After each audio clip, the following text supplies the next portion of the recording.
करवा चौथ की कहानी। एक साहूकार के 7 बेटे, एक बेटी थी। सातों भाई अपनी बहन को साथ रहकर खाना खाते थे। कार्तिक लगते ही करवा चौथ आई। भाई अपनी अपनी बहन से बोले कि आ बहन, खाना खा ले। बहन बोली कि आज तो मेरा करवा चौथ का व्रत है, चांद देकर खाना खाऊंगी। भाइयों ने सोचा कि आज तो हमारी बहन भूखी रह जाएगी, इसलिए एक भाई तो दिया लाया, एक भाई चलनी लेकर टीले पर चढ़कर गया और चांदनी में से चांद दिखा दिया। भाई बोले कि बहन चांद उग गया, अर्घ दे ले। बहन बोली कि आओ भाभियों, अर्घ दे लो। भाभियां बोली कि नंद जी अभी तो आपका ही चांद उगा है, हमारा रात को उगेगा। बहन अर्घ देकर भाइयों के साथ जेमने बैठी। पहले घास में बाढ़ आया, दूसरे में छींक आई, तीसरे घास में तोड़ते ससुराल से बुलावा आ गया। वो कपड़े निकालने लगी तो सारे कपड़े सफेद ही निकले। माँ बोली कि तेरे भाग्य में जो लिखा वही होगा। माँ ने उसे सफेद कपड़े ही पहना दिए और हाथ में एक सोने का रुपया दिया और कहा कि तुम्हें पूरा आशीर्वाद दे, उसे ये सोने का रुपया दे देना और पल्ले को मोड़ कर गांठ दे देना। वो आगे गई तो उसे पूरा आशीर्वाद किसी ने भी नहीं दिया।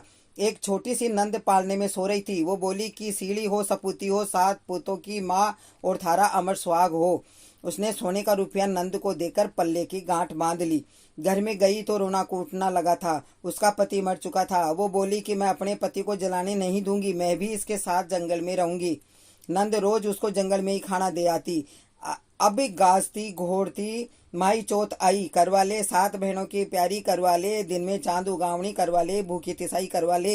माता वो बोली कि मेरे पिछले जन्म में दुश्मन थे, तुझे मेरा सुहाग देना पड़ेगा। मेरे से बड़ी बैसाख की चौथ आएगी, उससे पैर पकड़ लेना। बैसाख की चौथ आई, उसने पैर पकड़ लिए तो चौथ माता बोली कि छोड़ पापड़ी मेरे पाँव।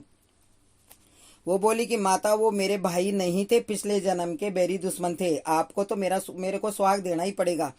मुझसे बड़ी बहादुरी की चोट आएगी, उसके पाँव मत छोड़ना, अगर उसके पाँव छोड़ दिए तो तुझे कहीं भी जगह नहीं है। बहादुरी की चोट आई, करवा ले भाइयों की प्यारी, करवा ले दिन में चांद उगावनी, करवा ले भूखी, करवा ले। उसने माता के पैर पकड़ लिए। छोड़ पापड़ी, मेरे पैर पकड़ने लायक नहीं है। हे माता वो मेरे भाई नहीं, पिछले जन्म के दुश्मन थे, आपको बताना पड़ेगा, मैं क्या करूं। माता बोली कि तुझे इतनी शिक्षा कौन दे गया। माता मुझे किसी ने कुछ नहीं बताया, आप ही बताओ मैं क्या करूं।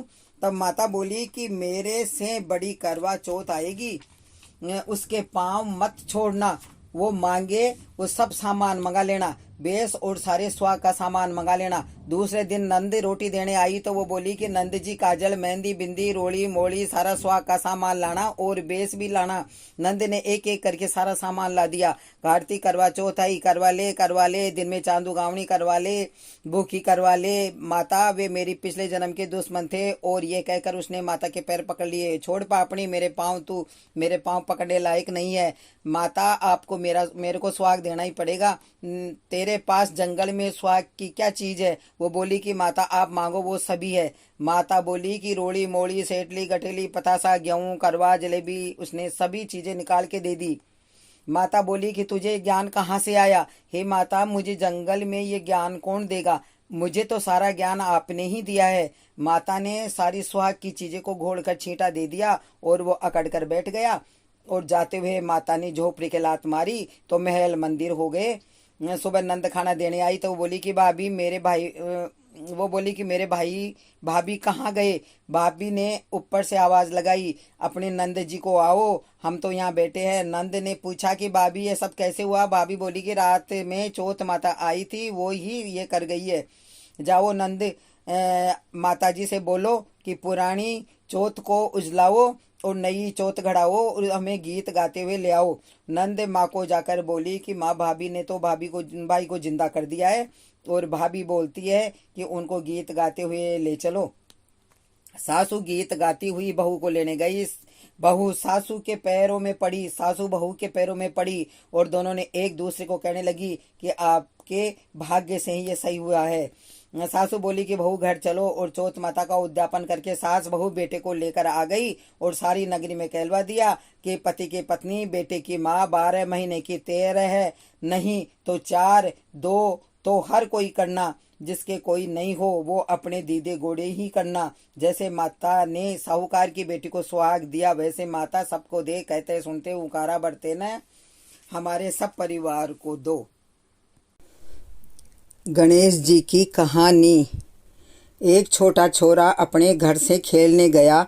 रास्ते में गणेश जी मिले। गणेश जी बोले कि छोरा कहाँ जा रहा है? मेरी माँ से लड़ाई हो गई, मैं गणेश के पास जा रहा हूँ।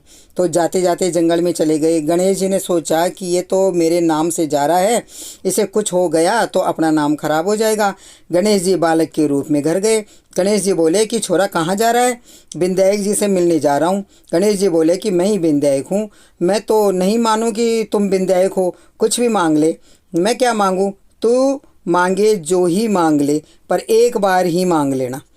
पलंग निवार का पोंछा गजराज को, दाल भात गवां का फल का, ऊपर मुट्ठी खांड की, परसन वाली ऐसी मांगू जाने फूल गुलाब की। विधायक जी बोले कि छोरा तू तो सब कुछ मांग लियो, ऐसा ही हो जाएगा।